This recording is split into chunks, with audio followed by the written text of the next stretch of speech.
Hello, welcome to Dreams of Feminine Consciousness. If you're zooming in for the first time, excuse me, I'm Tricia Lemon and I have shared several dreams and analyses that I experienced during my spiritual awakening and what I describe as returning to feminine consciousness. The dreams are all part of my spiritual awakening, and they are what I would consider the symbols of a spiritual awakening or our psychic self. The dreams are not all of the spiritual awakening. There are lots of other things that happened during the awakening, particularly around energies and anger and grief. But the purpose of these videos are to share with you what you might call the iconography or the symbols or the pictures or the myths that appear in dreams. And from my understanding, they can be seen by anybody. They don't just not particularly to me, but there are specific symbols that lots of people might appear in lots of other people's dreams. So that's what I'm trying to share with you, that if you see these symbols in your dreams, it might help bring some understanding to it or help guide you into maybe doing a little bit more research about what it means on a psychic level. One of the things I have kind of come to a conclusion is, as I've done these videos, is not to get rational about these dreams and not to look for black and white meanings, because the dreams themselves are symbols of energetic shifts within your own consciousness, and they're not necessarily there in a way that your rational mind can necessarily wrap its head around. So although there is lots of writings out there, I mean, I have found lots of different people who write their own interpretation of this, and they do it very well. Actually experiencing the dream is not a logical symbol. It's something that will be absorbed and come into consciousness within your own psyche, rather than you reading it and going, oh yeah, I get that. It's really about shifting your level of consciousness. So I just wanted to share that with you. And today I'm going to jump into two dreams because I do think they are related. So I'm going to put them in together. One of the dreams is a dream I'm in a cage, and in the cage I open the door and I escape out of the cage.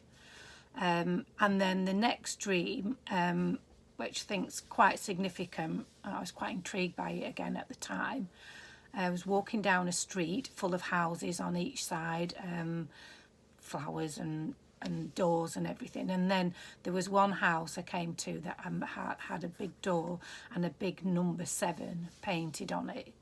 So I'm sure many of you will have heard of the 7 houses, or the number 7 being very significant in terms of religion or spirituality, or 7 days of the week, 7 colours of the rainbow.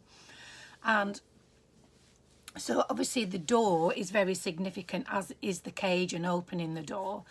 With this dream, I did keep going and doing a bit of research, because it wasn't just the dream that was powerful, but it was what was going on during that part of my spiritual awakening, and a lot of what I would call disintegration and moving down into the descent into the underworld.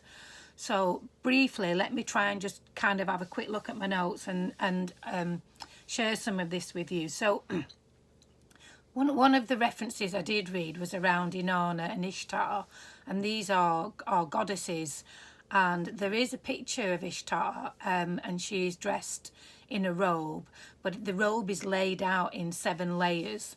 Now, I would recommend you going to read it, because it is interesting and it does take you more into the psyche of the goddess herself. But for reference for this particular dream, I would see this as going into descent into the shadow and the underworld, and the descent into that, and the 7 layers which are outlined within that story of Inanna. So some people call it the 7 judges of the underworld, and each one is a gate that you have to pass through to get to what you might call your light, but you have to go into the dark, and you have to go down there and meet your shadow, or your shadow feminine self, the bits of ourselves that have been rejected. And the way that I kind of come to a conclusion about this, and I don't know if you do ever do any reading around the 7 deadly sins, but if you look at each human being, they have they're born with a particularly strong archetype, which helps shape your personality. But in that archetype, there's a positive energy and a negative energy. And as we grow and our personality comes into fruition, and as we mature, the part of that personality or that archetype is always expanding into the light. So we're growing, we're expanding, we're experiencing the world, and everything's great, and it's, you know, perfection and looking for success and survival. But underneath that is a shadow element to it, and that shadow element, or what you might call the introverted element, is kept in the shadow, and that's pushed down into the underworld because that's not ready to appear. Basically, you couldn't live if that's where you were living from. So as you go through a spiritual awakening, you will be pushed into what you might call the 7 deadly sins. I don't like that word, and I'll explain why in a minute, but they are the negative or the paradoxical aspects of your personalities, or those archetypal energies that you're born with. So each door has a gatekeeper, which is interesting, which I think relates back to the dreams. And in there, you're going to experience the 7 deadly sins. So basically, you're going to be stripped of everything that you think or your ego thinks is you. Now, the difficult part of this, and it's really much more difficult to explain, is as you go through each layer, you are basically going to, as in the dream, it says you're going to be stripped naked, and actually you are going to be annihilated, and you are annihilated, and to feel annihilated is not a nice experience at all, and I'm not going to dress that up in any shape or form. That's why you're in the underworld. It is actually absolutely terrifying for your ego to be annihilated, especially when it's spent all of its life trying to keep you alive and giving you a personality. So to go through that annihilation, for me, felt extremely, extremely traumatic. To be annihilated, to be a nothing, to be a nobody, to be naked. So that's what the dream of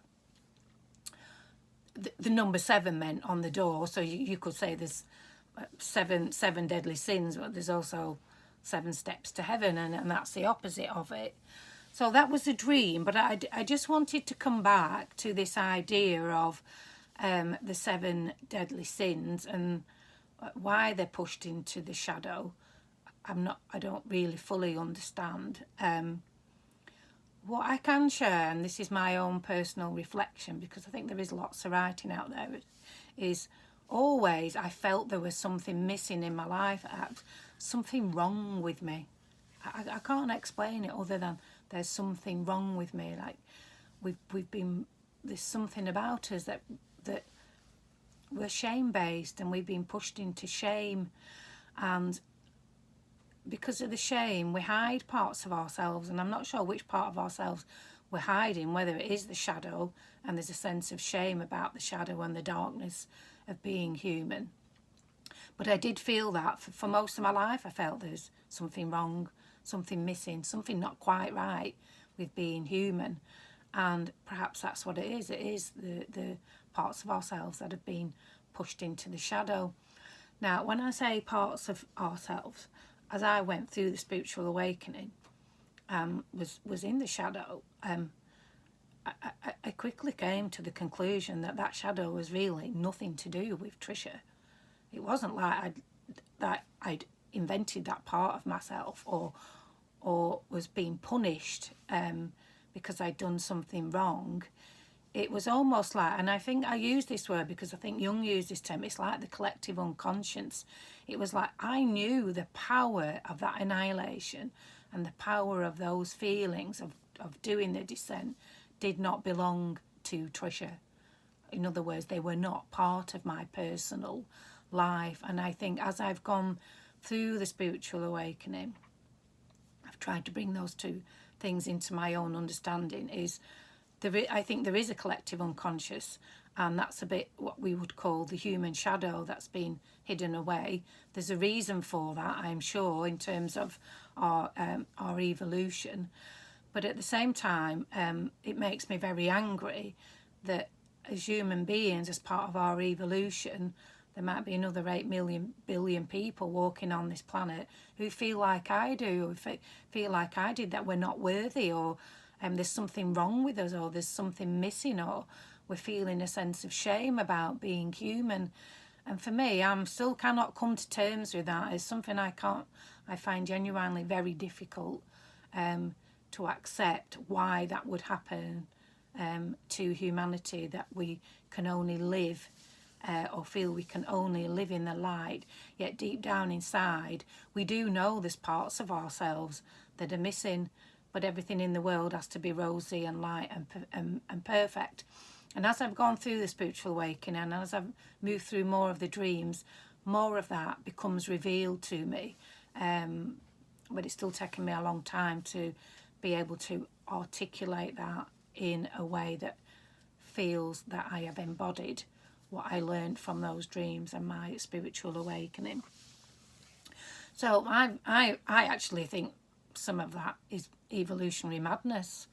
The fact that there's 8 billion people on this planet that might feel like I do really is quite disconcerting for me. Anyway, back to the dreams. So there's more dreams to come, and more dreams where I see myself moving into light consciousness, where enlightenment is embodying myself, and there are shifts between my masculine and feminine energies.